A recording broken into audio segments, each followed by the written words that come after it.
Hey guys, welcome to another Texas Bolt Action Battle Report. We're going to try something a little bit different today, and I'm just trying it to see if it works, and I want you guys to tell me what you think in the comments. But we're going to play a game of Top Secret today. Rescue the General. As you can see, we've got this Dodge weapons carrier that has been shelled. Most of the crew has been killed, but the General is still very much alive. And he is waiting to be rescued, but the Germans know it, the Americans know it. They're both trying to come rescue him, and well, in the Germans' case, they're trying to capture him. So we're going to be doing that today, except instead of doing the general scenario and doing our own deployment, I've deployed both armies in a way that I think is going to maybe tell a good story and hopefully be really entertaining for you guys. So this is the first time that I've ever done something like this where I've just kind of done the pre-deployment, and my opponent, Kevin, has agreed. We like this game because we like the stories that it tells, we like the narratives. So if you're just wanting to see kind of an all-out game, there's plenty of videos on my channel where we do that, and there's also tons of videos on YouTube where people do that. But today, we're just going to be trying to see if this unfolds in a way that's really interesting. And again, just tell me what you think. I don't think I'm going to do it all the time, but it might be fun to do, once or twice. So I'm going to talk a little bit about the deployment today. So already coming up the road, we have elements of these of the 2nd Panzer. They've got a Hanomag that has a squad of grenadiers in it, Panzergrenz, and then we have a Panzer IV following them up the road. Meanwhile, over here, a mortar has been deployed behind this hedgerow, and there is a squad of Waffen-SS, or just veterans that are taking up a position there. They've got dual MGs. As you can see, those two guys carrying them over their backs. We've got the commander of the Panzergrenz over here. He's got his radio man. He's kind of standing in the back. There's a Pak 38 that is being, I think that's a Pak 36 that's being moved up into position to cover the broken down Jeep. And over here on this side of this farm area, we have another squad of regular Panzergrenz that are trying to take up a position to cover this field. So it looks like it's going to be bad news for the general. But over here on the other side, the Americans are not wasting any time getting their general back. There's already been a command team deployed here behind this barn. It's kind of like a reconnaissance unit that has kind of shown up and has observed what's going on, and they're moving to save him. They've got the white scout car right here, the M3, ready to go. There is a medium machine gun team deployed next to this hedgerow that is hoping to move up and cover that field. And there is a regular squad of grunts over here in the woods that are just kind of waiting to, I imagine it's kind of like one of those advanced recon squads. They're kind of waiting. Bolt Action doesn't really give us a chance to, call units like recon units. So it's something I think is kind of missing from the game that is really cool. And that's kind of what I wanted to I kind of wanted to like show that was happening there. I mean, I know Bolt Action has like the recce rule, but all that means is that a unit can retreat. I just like the idea of there being like kind of forward elements that are kind of like scoping out the situation before the main line advances. But over here on this side of the table, the main line is advancing. We've got an an M4 half track, M3A1 half track. Sorry. That is advancing up this road. It has a squad of regular soldiers in it, as well as a bazooka team. They are just moving up the road. You could consider this to be like kind of like one of the spearhead of the 3rd Armored or something like that. They've got a Sherman that is moving up, lumbering along behind the half track, as well as some veteran infantry that is following that Sherman up. So these guys in the long coats are going to kind of be considered the veterans. Over here is a farm that's been abandoned and bombed out. And I imagine there might be a few fights that take place for this farm. The barn is over here. There's one house on the corner of the crossroads, as well as the shed. There's already some positions, as you can see, some sandbag positions that have been set up by the Germans probably. And this area, you can probably imagine this area has been like fought over, all day long. It's changed hands several times. That's why the general thought it was safe to go through here. But anyway, he is waiting right there to be picked up by either the Germans or the Americans, and we're just going to see what happens today. So yeah, just keep in mind this isn't really a competitive game. We are going to be competing, and trying to get to the general. But with the deployment and that kind of stuff, what I was thinking about doing was just trying to tell a good story. And if it's something you guys like, let me know, because that's really what I like the most about bolt action, and that's really what got me into the game in general and got me painting all these armies and making all this terrain. Is just that no matter whether I win or lose, there was always it told a really good story, and it's kind of like your own personal war movie taking place on the table. So anyway, yeah, I hope you enjoy it, and when Kevin gets here, we will start turn 1. So see you soon. All right, everybody, we are back, just getting ready to start turn 1. I realize there's a couple things I forgot to tell you. So first of all, I set this game up not knowing really who was going to play who. Kevin decided to just roll for it. So Kevin's going to be the Germans, and I'm going to play as the Americans. And there's one other thing I forgot to tell you. The Germans have a sniper up here in this building. And actually, Kevin, I forgot to tell you that. There's a sniper in this farm waiting for the Americans. And then the Germans also, for that mortar, they have a spotter over here in this building that is got a pretty good view of most of the table. This barn is kind of in his way, but other than that, he can see a lot of what's going on. So, if you're worried that the Germans didn't have as many units as the Americans, it's 9-9, 9 dice, 9 dice. And yeah, so anyway, we're going to go ahead and play turn 1, and we will let you know how it goes, so stay tuned.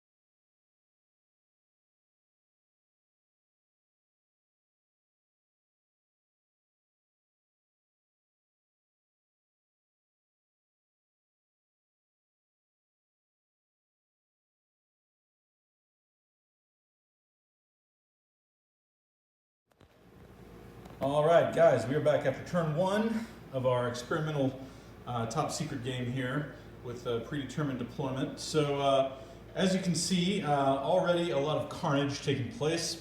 Everybody was in a pretty prime position to get close to the general, and he has found himself in quite the crossfire. Kevin moved his Hanamag up the road and got a squad just within reach. They got up behind the Jeep in order to get some cover from it. But they immediately took some fire from this squad that jumped out from the tree line and ended up over here, and they fired down the road and took gave them some casualties. The scout car also pulled up into a position where it could fire at those men before the GIs jumped out of the half track. And then they also took a little bit of fire from this squad that jumped out of the half track. They poured their BAR and Thompson submachine gun fire into this squad. So this squad has already taken 4 casualties, and they are pinned 3 times, as you can see. So they're next to the target, but at what cost? Meanwhile, the officer team moved up here to try and give this half track that got pinned a little bit of encouragement, and the officer was immediately taken out by the sniper over here in the building. So the officer for the Americans is already dead. The half-track did move up, and it received fire from this Waffen-SS squad before the commander was in their way, and put a pin on them, put a pin on everyone inside. But like I said, those men were able to get out. the bazooka team very bravely has run up here and fired at the tank, but missed. The tank, the Panzer, pulled off the road and took shots at the Sherman, which had moved over to this farm to give the veterans a little bit of cover. And it was aiming to get a shot at the Hanamag, but it missed. So we'll have to see how that turns out. These veterans have very wisely taken a position behind this barn while they wait for something to do. I guess being veterans, they kind of know the course. The Pac 36 has moved out into the road to cover it, so it probably has a pretty good shot now at this Hanamag, and it's probably itching to get a shot off at the scout car. Meanwhile, this machine gun has just advanced up. It's covering this field. It saw Germans moving into these woods, which they have, and the mortar tried to get a shot at at my half track. Kevin's mortar tried to get a shot at my half track and missed.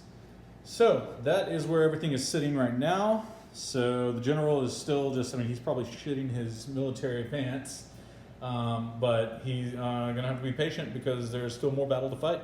So stay tuned. We're gonna play turn 2, and we'll let you know what happens.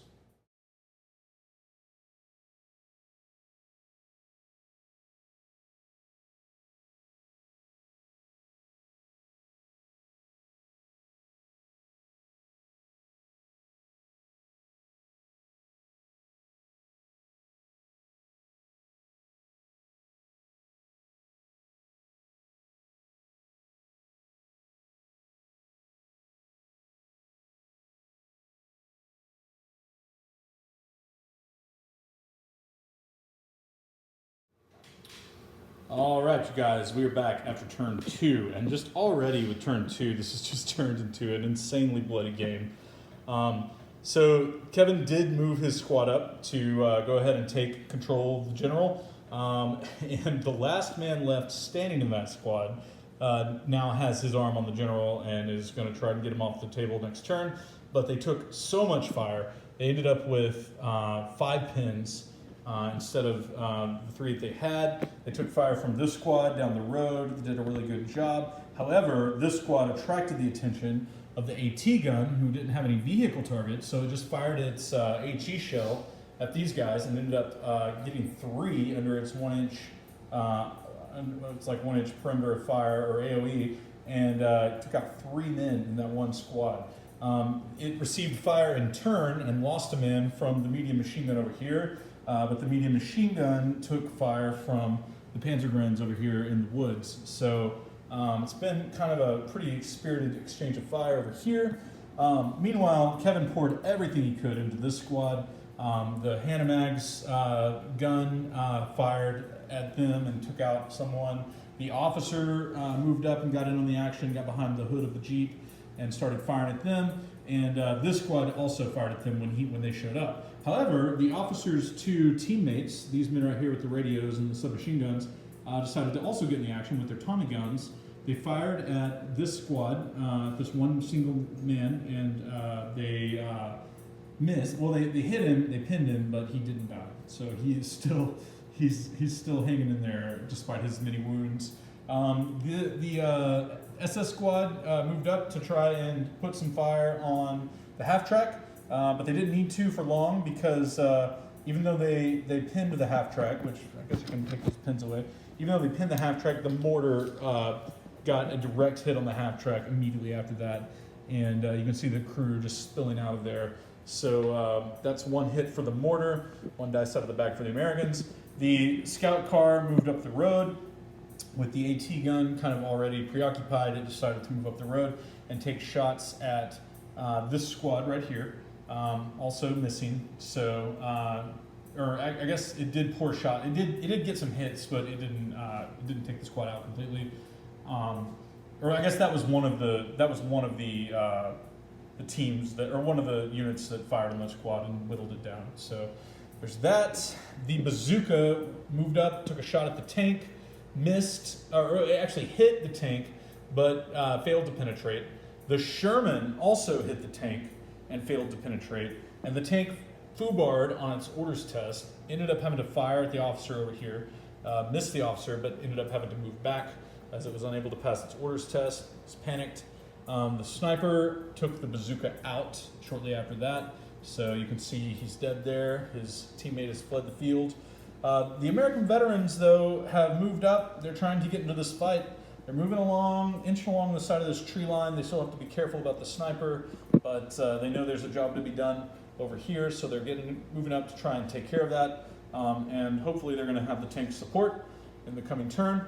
So yeah, that's how it stands already. I mean, just look at this body count over here. I mean, now granted, some of them are the staff members of the Jeep, but look at how it just spills over into here. We've already seen casualties way out here. So yeah, it's starting to look really gruesome. There is one veteran Waffen-SS squad that is just fully intact, just waiting right here for its chance. And there is a fully intact American squad over here that is also just kind of waiting to get into the action. So it's going to be interesting. It's going to be interesting to see what happens. But we're going to go ahead and play turn 3. And if it gets any bloodier than this, we're probably not going to have any units left. So, all right. So we're going to play turn 3, and we'll let you know what happens. So stay tuned.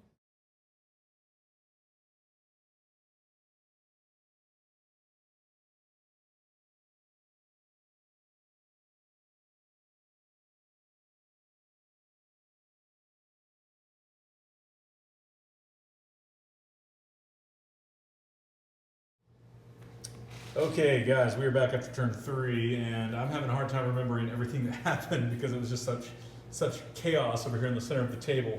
But basically, my officer team, or rather his, the two kind of underlings that had control of the general, were killed. They were fired on by the Waffen-SS that moved up, and then I think the last of them were finished off by the officer here. So the general was left on the ground, but the other team, the last 2 American soldiers you see here, came up out of their foxhole and they grabbed the general. So the Americans still have control of him, but they are pinned. They took shots since they were out in the open from the pack. The pack decided to just fire at them down the lane, decided to turn its attention away from the infantry squad over here that it had fired at earlier.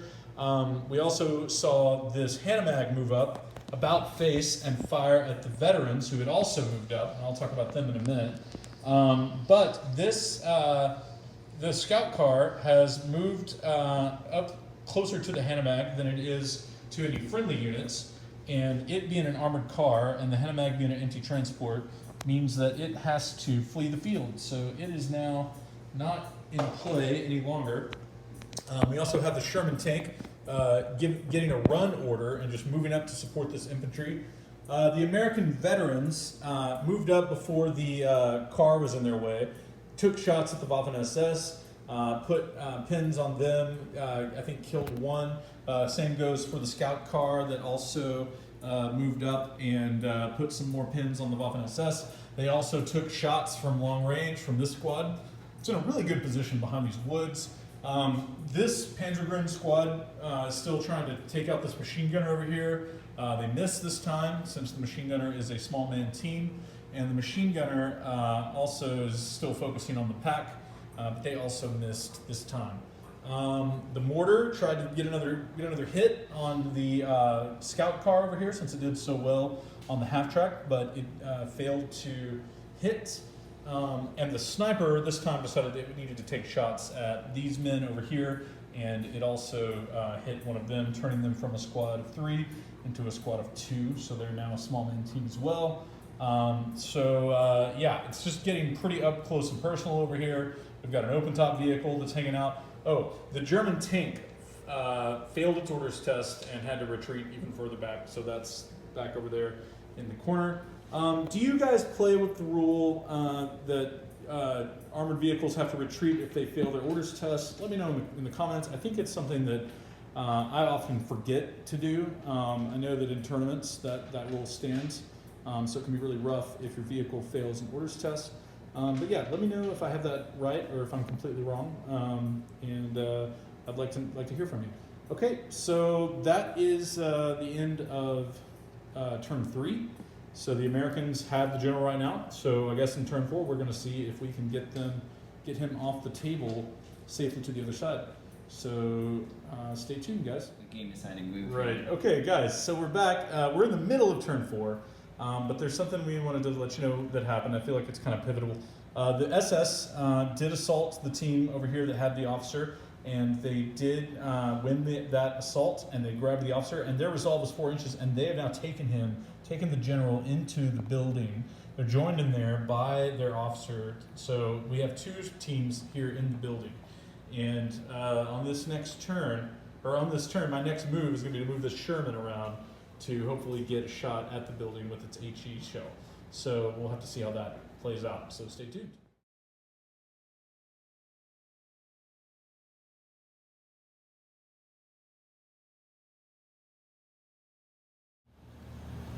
Okay, guys, so we're back in the middle of turn 4 to just let you know that the Sherman has taken its shot, scored a direct hit on the building, and it actually killed the officer team, and it got the Waffen SS squad down to 2 men, and they passed their orders test because they actually died before the officer died, so they got his bonus like right before he died. He must have given him like a rousing death speech, just like, go make this count, earn this. Anyway, so miraculously it did not kill the general. He's still in there with the officer, or maybe it did kill the general, and at this point they're just trying to retrieve his body. But either way, there's 2 men inside this building right now holding the general hostage, and this is still at the top of turn 4, so there's a lot that the Americans haven't done yet, and they still have a squad over here that can potentially get to him, and they still have a squad over here that can potentially get to him. But we still have this squad covering the field, and we still have the AA gun, or the AT gun, that hasn't moved, and we still have that German tank back there that it only has 2 pins. So the game's not over. We're in a really interesting spot. So we're going to go ahead and continue turn 4, and we'll let you know what happens. So stay tuned.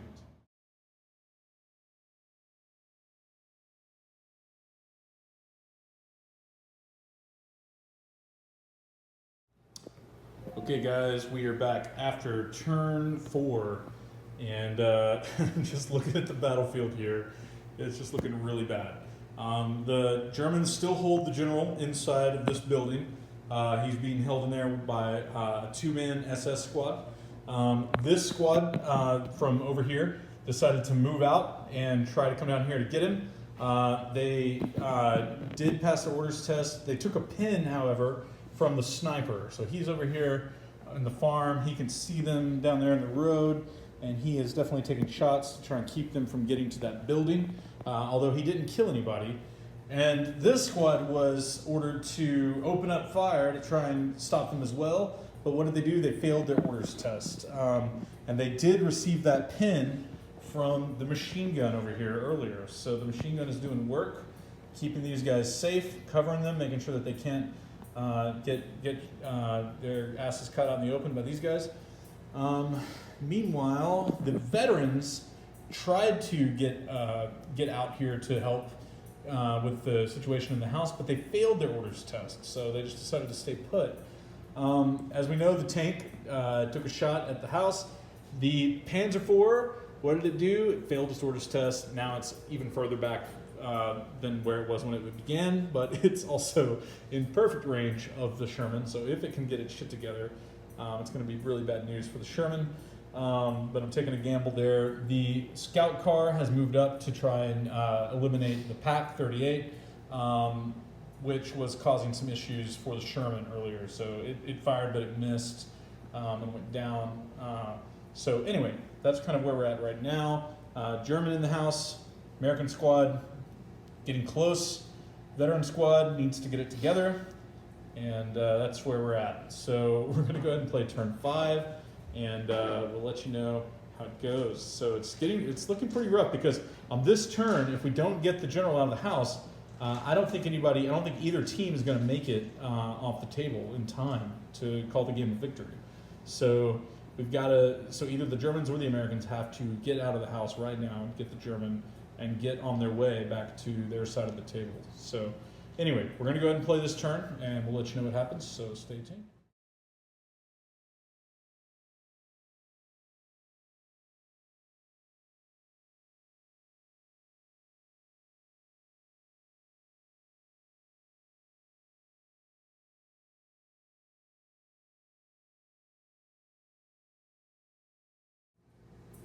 Okay, guys, coming in at the end of turn 5, and as you can see, the Americans have reclaimed the general. They did assault the Waffen-SS in the building, and they took them out. I also forgot to mention that the mortar spotter was killed in that tank attack, so that's him hanging out of the window there. But yeah, the U.S. has the general. They were only able to withdraw about 4 inches, so that leaves them a lot of ground to cover. I don't think they're going to make it this turn, but Kevin and I have decided that if it comes to turn 7, we're going to roll and just see if there is a turn 7, and if there is, then we'll play that out. So there's still a chance they could make it off. This veteran squad did get their act together. They jumped over the wall, but they were not able to get close enough to those guys to lend a helping hand.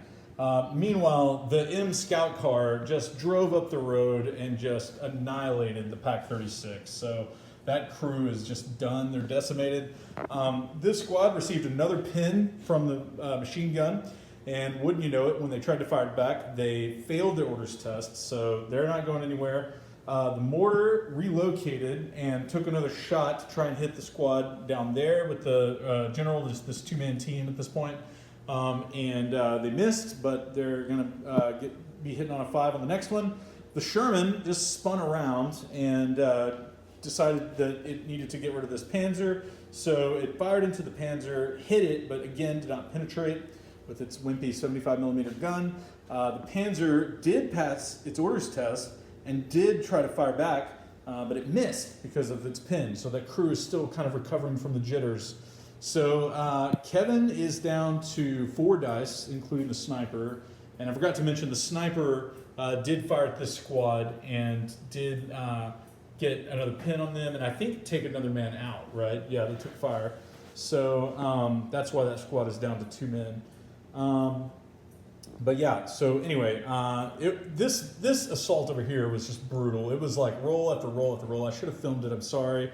I'll try to film assaults in the future. I know you guys have asked for more dice roll action, but it was 3 or 4 rounds of rolling. The guys in there were Waffen-SS, they were fanatics, so as you can imagine, it was pretty insane. But the Americans did come out on top, and they do have the general here. So anyway, we're gonna go ahead and play turn 6 with Kevin's 4 dice against my 5 dice.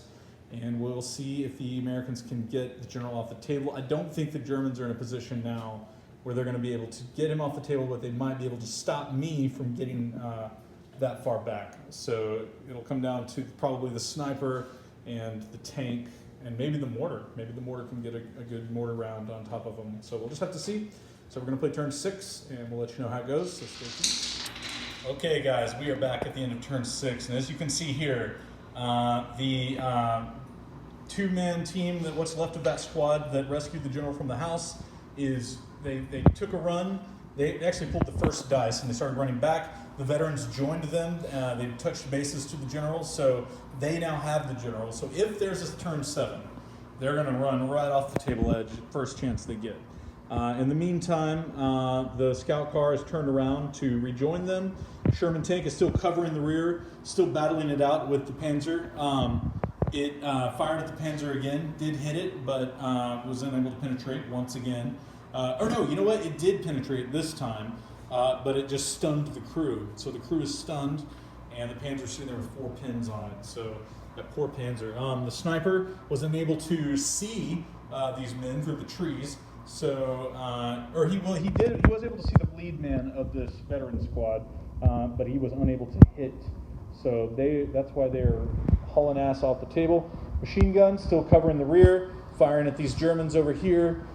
Germans did pass their orders test, did fire at the machine gun, needed a 6-on-6, didn't get it.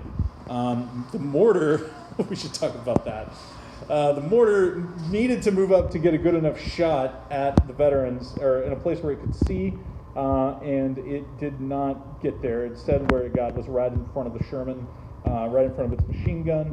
It took out everybody but 1 man, so everybody but 1 in the mortar team is dead, and I don't think that's going to change if there's a turn 7. So anyway, that's where things stand right now. Kevin, do you have the dice? Yes. We're going to roll to see if there's a turn 7.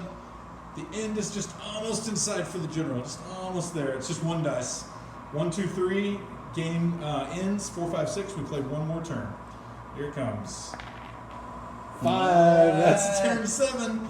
So we're going to go ahead and play the last turn. And if the general gets off the table, we'll cut it short and we'll show you guys what happens. So stay tuned. Thanks for watching. This has just been an insane game. It's been really fun. Okay, so here we go. Turn 7 coming up. Hey guys, we are back after the first die pull of turn 7. Goes to the Americans. The Americans are hitting that table edge, and they have rescued the general, leaving behind this huge amount of wreckage and death. So I hope that this one man's life was worth the lives that it cost to rescue him and get him off the table. We can imagine he probably had some kind of intelligence. I don't know how he survived the HE blast to the side of that building from the Sherman, but he did. So anyway, I got to tell you that this has probably been one of the most intense games I've played bolt action in a long time. I think this reminds me a lot of the game that Kevin and I played that you guys might have seen on the channel, of the tug of war with the mountain in the middle between the Russians and the Germans. Trying to take the I think it was the Olka Volka Heights video. So if you want to see a similarly intense game, you should watch that video. Yeah, this has been a lot of fun. Kevin, what did you think of the early deployments? Did you enjoy that, or do you wish you'd have been able to just deploy on your own? I did enjoy that because I think it sets up a situation where both armies sort of have this strategic placing that isn't dependent on random chance pulls. Yeah. So no, it's an interesting and different way to play. Yeah, it's kind of like playing a video game, you know. Yeah. It's kind of, and I tried to just set it up. I tried to just kind of fairly do a couple of balanced lists. I tried to set it up and just in a way that would inspire a good narrative, and I think that we got that. I think that like those guys are in the building and all that stuff, and you know that may have happened if we'd have just done our normal deployments. I know that the top secret generally gets pretty intense, but man, this has been so much fun. If the Sherman had not hit the house, I think the Germans probably would have won. I think they would have, they were just stopping in that building on their way home. They were getting ready to run out of there on the next turn. And if there had been a turn 7 after that, I think it would have been over. So, or actually, I guess it was turn 5 when they got assaulted. So they could have gotten out of there by turn 6. But anyway, guys, thank you so much for watching. Be sure to subscribe, like, let me know what you think. Let me know if you like this kind of narrative-driven battle style. I might do it occasionally. I probably won't do it every time. But if you guys really like it, I'll do more of it. Be sure to check out the Texas Bolt Action Facebook group. And thank you guys so much. The channel's up to 820 subscribers almost. And I've already I have over 5,000 watch hours, so I've put in for monetization. So anyway, I just appreciate you guys supporting the channel, and I hope to keep doing these really, really fun, really nice looking battle reports for you. So, all right, so see you next time. Thanks.